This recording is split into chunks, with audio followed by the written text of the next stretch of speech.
The night was dressed up like a fairy tale, all sparkling chandeliers and polished champagne flutes. 100 voices buzzed with congratulations as my sister stood center stage, basking in the glow of a future they said she'd earned. But my seat? They pointed me to the public table, shoved back against a cold marble column, surrounded by strangers picking at stale rolls. My brother-in-law's grin was a blade. Only important guests sit with the family. My name is Rachel, and from wherever you're watching this, stay with me. Have you ever been reminded you were disposable, right in front of the people who should have protected you? I tried to laugh it off, swallowing the burn in my chest, but then I saw the empty place setting. Everyone else had a plate, a glass, a name card. Not me. My sister, resplendent in her white dress, glanced over with a shrug that cut deeper than any knife. Guess you're not that important. Something inside me shattered. I'd spent years cheering her on, helping with applications, driving her to interviews, patching up her self-doubt with my own dreams. And now, she couldn't spare me a plate. The band started to play. Laughter sparkled around the tables like poison-laced confetti. I felt myself shrinking, suffocating. No. Not tonight. I stood, smoothing the hem of my dress, my heartbeat like war drums. Reached for the tiny gift bag I'd brought, a vintage bracelet I'd saved for months to buy, a piece of our grandmother's memory, meant for her. I clutched it so tight my knuckles went white.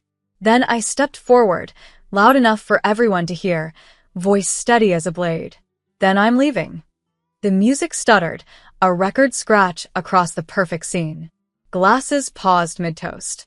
My sister's mouth fell open, a tremor flashing across her carefully curated smile. I watched her freeze, the moment hanging between us like a noose. And for the first time in my life, I didn't apologize for taking up space. I turned, gift in hand, and walked out of their perfect celebration, leaving their cold, fragile version of family behind me. Because I would rather stand alone than beg to belong. The night air outside bit through my thin dress, but it felt cleaner than anything inside that hall of hollow applause.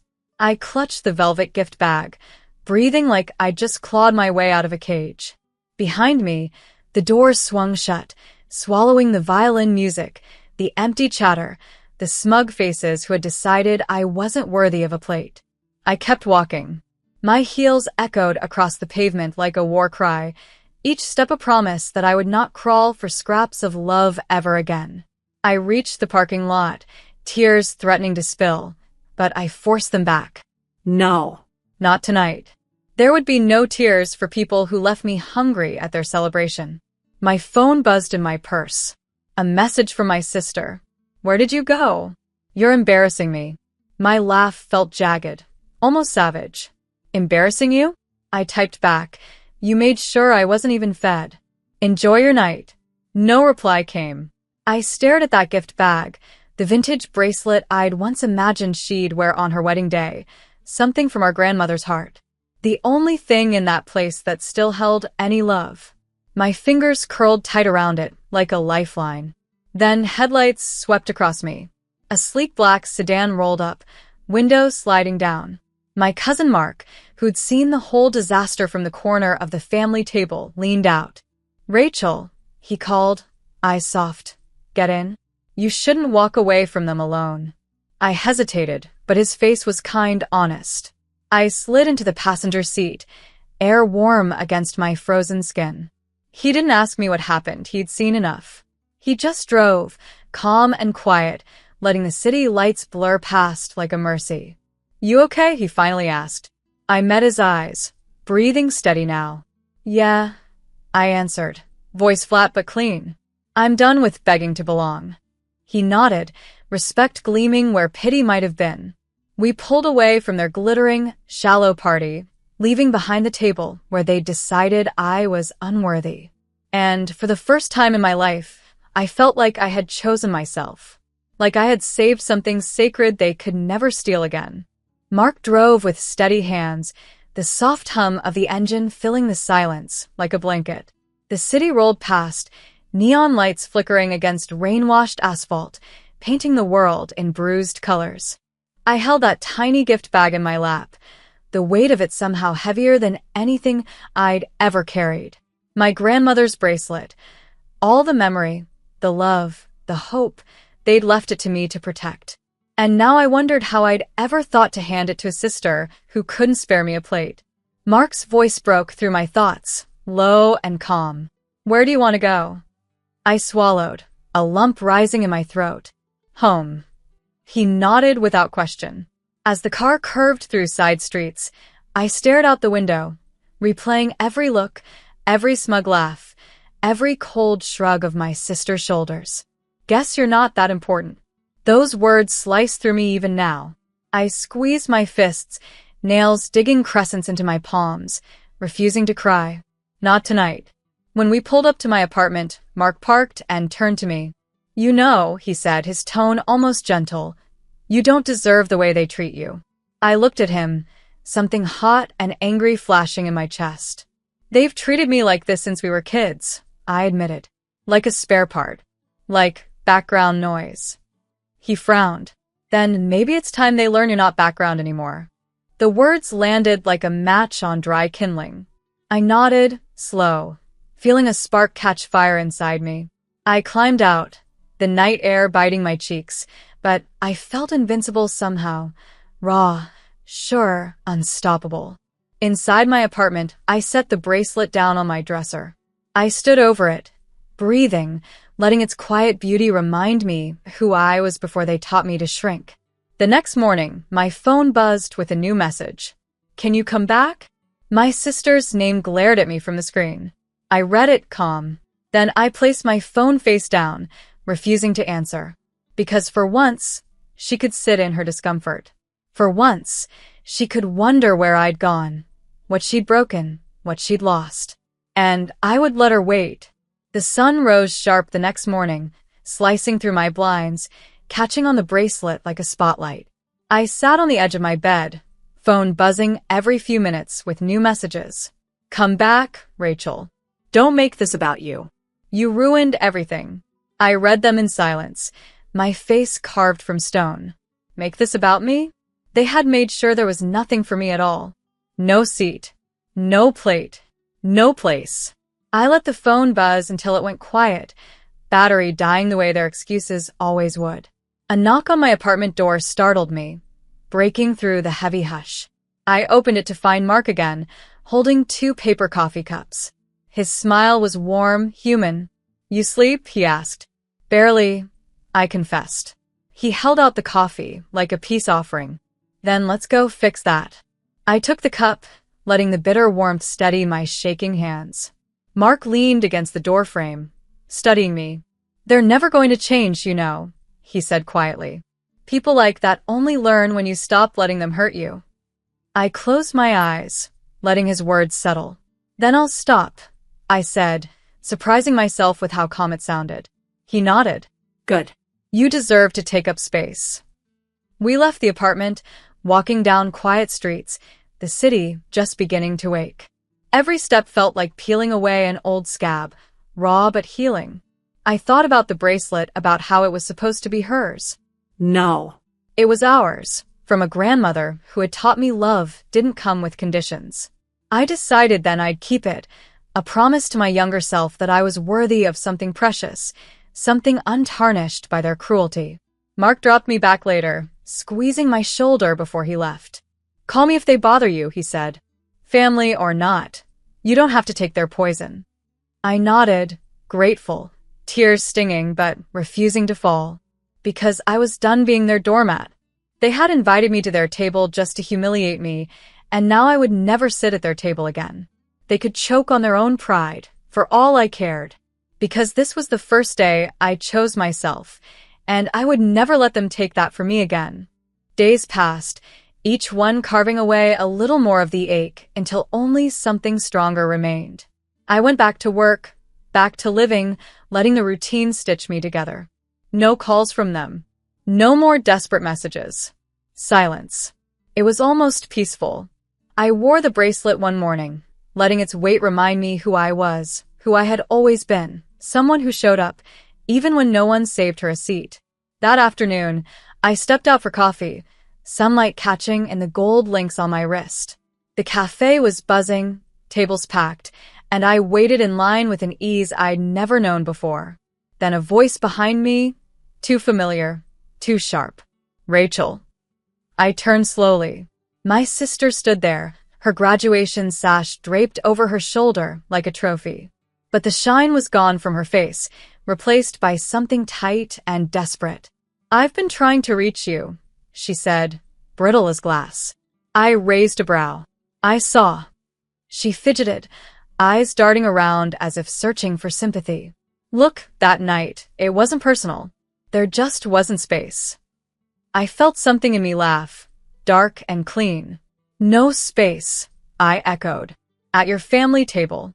Her mouth opened, shut, then opened again. "You're making this dramatic," she snapped. I stared at her, calm as a knife. "You left me hungry on purpose. You made sure I knew where I ranked." Silence. For a heartbeat, the cafe felt so quiet, like the whole city was listening. Her shoulders sagged. "I didn't think you'd actually leave," she whispered. I took a slow sip of my coffee, heat blooming through my chest. "You didn't think I'd ever leave. That's the problem." She reached for my hand, eyes glassy. "I'm sorry, Rachel. I am." I looked down at her perfectly manicured nails, remembering every time she let me sit in the corner of her life, and felt nothing. "You can be sorry," I said gently, "but I'm not coming back." Her breath hitched, eyes wide, like a child losing a toy. Then I turned, walked away from her and her paper-thin apology, the bracelet on my wrist shining under the sun like armor. Because this was no longer her story. It was mine. The city felt brand new as I stepped back into the afternoon light, my sister's voice fading behind me like a bad dream. The sun seemed brighter, the air sharper, as if the universe was rewarding me for finally standing up. I walked with purpose, each footstep a refusal to ever again beg for a seat at a table that had no place for me. When I reached my apartment, I found Mark waiting by the door. One look at my face, and he read the entire story. "She found you," he guessed. I nodded, sliding the key into the lock. "She tried to pull me back," I said. He tilted his head. "And?" I smiled, a blade of hard-won calm. I walked away. His grin split across his face, pride shining clear. "Good," he murmured. "About damn time." Inside, I set the coffee down and caught my reflection in the hallway mirror. For a second, I barely recognized the woman staring back, chin lifted, eyes bright. Heartbreak turned to steel. Mark stepped up behind me, quiet. "You know," he said, "you don't have to keep carrying their shame." "I'm not," I replied, voice ringing sure. "It's theirs now." He nodded, satisfied, then pulled something from his pocket. An envelope. "What's this?" I asked. "Your share of Grandma's estate," he said. "I found out she meant for you to have it. They kept it from you." My heart thudded, rage and wonder tangling together. I opened the envelope with shaking hands. A trust fund, enough to start a new life, hidden away from me all these years. My sister had known. My brother-in-law had known. They'd left me scrambling, scraping by, while they hoarded this final gift. I felt the last thread of loyalty snap. "This is mine," I said, gripping the paper. "All yours," Mark confirmed. "She'd want you to use it. To live." I looked around my apartment, small and worn but mine, and felt a strange, defiant joy bloom in my chest. I could leave. I could build something new, somewhere no one would dare tell me I wasn't enough. I closed my eyes, breathing it in. Freedom. The kind that no one could steal again. That night, I spread the documents across my kitchen table, the numbers almost too big to process. A trust fund, invested and preserved, waiting for me all these years. While they fed me scraps, made me believe I was less, reminded me I didn't deserve a plate. Mark sat opposite, calm, letting me take it all in. "They knew," I whispered, rage building like a tide inside my chest. "They knew, and they still humiliated me." He nodded, steady. "They can't touch it now." I looked down at my hands, trembling, remembering every time I'd counted coins for bus fare, Every time I'd gone without just so my sister could shine. Not anymore. I reached for my phone, scrolled past the unread messages from my sister, and dialed the lawyer's number instead. Set up a transfer, I told him. I'm moving. His voice was brisk and professional. Where to, Ms. Rachel? I closed my eyes, saw wide skies, quiet streets, a place no one knew me by the damage they'd done. Somewhere new, I answered. A fresh start. Mark smiled across the table, proud. You're really doing it. I nodded, a strange, reckless joy lighting me up inside. I'm done begging for their scraps. He raised his glass of water like a toast to not begging. We clinked our glasses together, the moment small but powerful. That night, as I packed a single suitcase, I placed the bracelet in a soft velvet pouch. It would come with me, a reminder of a woman, my grandmother, who had loved me without conditions. The rest, I left behind. No sister's photos, no pity-lace mementos, no half-hearted apologies. I left her with exactly what she had offered me that night. Nothing. As I zipped my bag shut, the world felt wide, endless, and finally mine. Because if they wouldn't make space for me, I'd make my own table, with enough seats for every dream they tried to crush. And I would never, ever let them pull me back into their poison again. The morning I left, dawn cracked open like a promise, pale gold light spilling across my bare apartment walls. I stood there one last time, suitcase in hand, breathing in the silence, a silence that felt like peace instead of punishment. My phone buzzed again, one last desperate text from my sister. You can't just walk away. We're family. Family. The word rang hollow, like a cheap bell. I didn't reply. Instead, I slipped my grandmother's bracelet around my wrist, letting its quiet weight remind me that love didn't have to come dressed in cruelty. Mark was waiting by the curb, engine idling, ready to drive me to the airport. He stepped out as I locked the door behind me, eyes shining with something fierce and proud. You sure? He asked. I nodded. For the first time in my life, I'm sure. We loaded my bag in the trunk, and I glanced back just once, at the building where I'd learned how to survive, how to stand alone, how to rise. No tears. No regrets. Just freedom. On the highway, the city blurred behind me. Every mile felt like a clean page, a chance to rewrite my story far from their cheap applause and empty seats. Mark glanced over, voice warm. Wherever you land, he said, they'll never break you again. I smiled, a slow, unshakable smile. No, I agreed. They won't, because I would build a home where no one had to beg for space, where no one went hungry for love, where I could finally take a full breath without feeling unworthy. When the plane took off, I watched the ground fall away, felt the pull in my chest. Not fear this time, but something close to hope. I closed my eyes, letting the sun touch my face through the window. They had left me starving, but I had learned to feed myself. And this time, I would never let them take another bite out of me.